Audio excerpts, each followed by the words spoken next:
Krakshilo Okil Bartio Shapai Mosdur Shogri Mukhakti Sheboroni Manthai Rang Rinani Te Borno Rang Gabang Klai Rinani Shalmukti Agartala Government Medical College Te GBP Shak Hamnogo Shamong Tangai Rok Khadubung Phunogei Achuk Shoba Klaika GBP Shak Hamnog Amsayo Ashla Okil Bartio Shapai Mosdur কর্মচারী সংগনি হাস্তে তাংফাং তনুষা কক্তবাত্র বেসকাঙ্গ শাখা তাবুকশাক জোড়া আহত Sajani বিসংদি ইয়াফানো Borok khorok barani selai kebang SGMC GBB Shak Hamnogo Samong Tangi Tongo Piaba Agreement ni bisingti Brono je rangna tongmoni abo rizagya Oktober ti November talibo rang rizagya tabok sojana tal thamni rangman yagai belai no tongke sebok klaijak jengjala klaijak aboni bagino Brono dakli Brongni rangman thai dinani tirang Brono bare dinani sanmong yafalaika আমরা running 3 মাস চলে বেতন পাইতাছি না।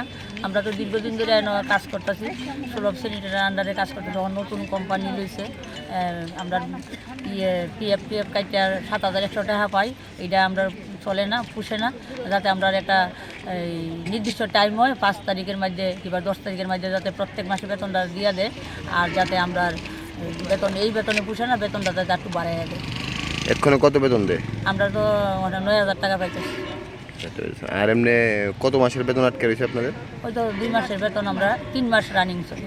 ৩ মাসের শেষ হওয়ার পরে যারা কোম্পানিকে জিজ্ঞাসা করছেন না? তো জিজ্ঞাসা করছি, মালিক কইতেছে বিল পাইছি না, বিল না পাইলে কইতে দিব।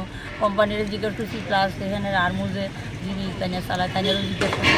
তাইনে কইতেছে এরকম তো কোনো কথা আসিল না, কাজ লগানোর সময় তো কইছেন প্রত্যেক মাসে দিবেন, ওখান কেটে দেন না।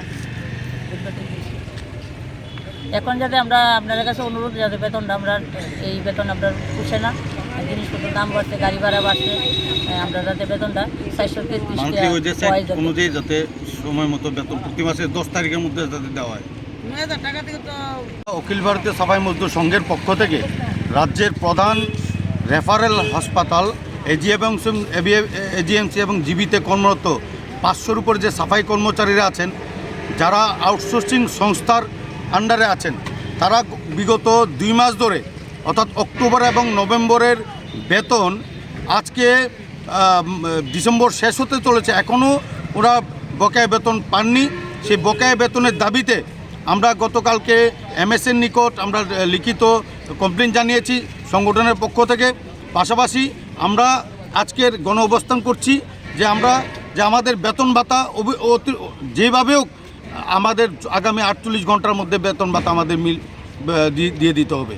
পাশাপাশি যে আউটসোর্সিং সংস্থা একটা ক্যান্সারের মতো একটা ব্যাধি, সেই ব্যাধি থেকে আমাদের মুক্ত করতে আমরা মাননীয় মুখ্যমন্ত্রীর কাছে আমরা আবেদন জানাচ্ছি। মানে আপনারা কর্তৃপক্ষের সাথে কথা কইছেন? আমরা অলরেডি এই বিষয়ে আমরা কর্তৃপক্ষের সাথে কথা বলেছি। ওনারা আমাদের কিছুই আশ্বস্ত করতে পারছেন না। কোথাও বোঝা যাচ্ছে যে আগামী জানুয়ারি মাসে হয়তো বা ১ মাসের বেতন দিতে পারেন, কিন্তু এটা আমরা একদম মানব না। মান্থলি ওয়েজেস অ্যাক্ট 1936-এর সেকশন 21-এর সাবসেকশন 4 অনুযায়ী আমাদের প্রতি মাসের ১০ তারিখের মধ্যে আমাদের বেতন ভাতা মিটিয়ে দিতে হবে। পাশাপাশি এই আউটসোর্সিং সংস্থা থেকে আমাদের মুক্ত করতে হবে। এরই দাবি জানিয়ে আমরা বহিরাজ্যের যে আউটসোর্সিং সংস্থাগুলি আছে, এর আগেও আমরা দেখেছি যে স্টেট ব্যাংকে কর্মরত যেভাবে সাফাই কর্মচারীরা ওদের লক্ষ লক্ষ কোটি কোটি টাকার একটা ঘোটালা হয়েছে, আগামী দিনে এই সংস্থা পালিয়ে যাবে না, তার গ্যারান্টি কী? সেই বিষয়গুলি নিয়ে আমরা কথা বলার জন্য আমরা চিঠি দিয়েছি গতকালকে ডিএমের কাছে, ডাইরেক্টর হেলথের কাছে, লেবার ডিরেক্টরের কাছে, এমএসের কাছে। আমরা আশা রাখি ২-১ দিনের মধ্যে আমরা এর সদুত্তর পাব।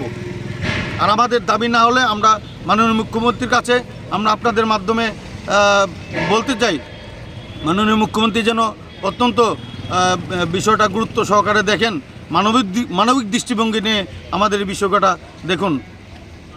আপনার পরিচয়? আমি ন্যাশনাল সেক্রেটারি অখিল ভারতীয় সাফাই মজদুর সংঘের, পাশাপাশি ত্রিপুরার প্রভারী তনুজ সাহা।